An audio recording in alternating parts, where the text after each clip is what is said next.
কম সময়ে আর কম খরচে ডিমের একটি রেসিপি চান, তাহলে এই ডিম ছোকা রেসিপিটা কিন্তু একবার ট্রাই করে দেখতে পারেন।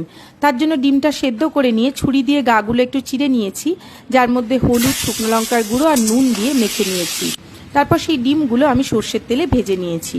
অন্যদিকে এখানে হিং জলে গুলে নিয়েছি। আর এখানে সেই ডিম ভেজে রাখা তেলের মধ্যে দিয়ে দিয়েছি 2টো তেজপাতা, 5 ফোড়ন আর চেরা কাঁচা লঙ্কা। আর এর মধ্যে দিয়ে দিয়েছি 3টে মতো কোচানো পেঁয়াজ। তারপর ভালো করে পেঁয়াজগুলো ভাজা ভাজা হয়ে এলে এর মধ্যে দিয়ে দেব চৌকো করে কেটে রাখা 2টো আলু। এই রেসিপিটার মধ্যে কিন্তু বিশেষ কোনো মশলা নেই, কোনো মশলা যায় না এই ডিম ছোকা রেসিপিটাতে।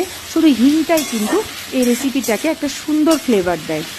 তারপর আলুগুলো নাড়াচাড়া করে নিয়ে তার মধ্যে হলুদ গুঁড়ো আর শুকনো লঙ্কার গুঁড়ো দিয়ে দিয়েছি।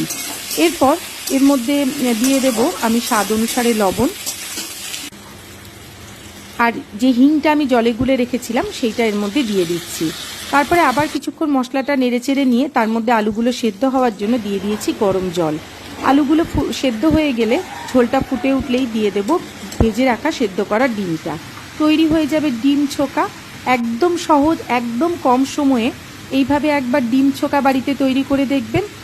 হাতে কম সময় থাকলে কিন্তু এই ধরনের রেসিপি ট্রাই করে দেখতেই পারেন।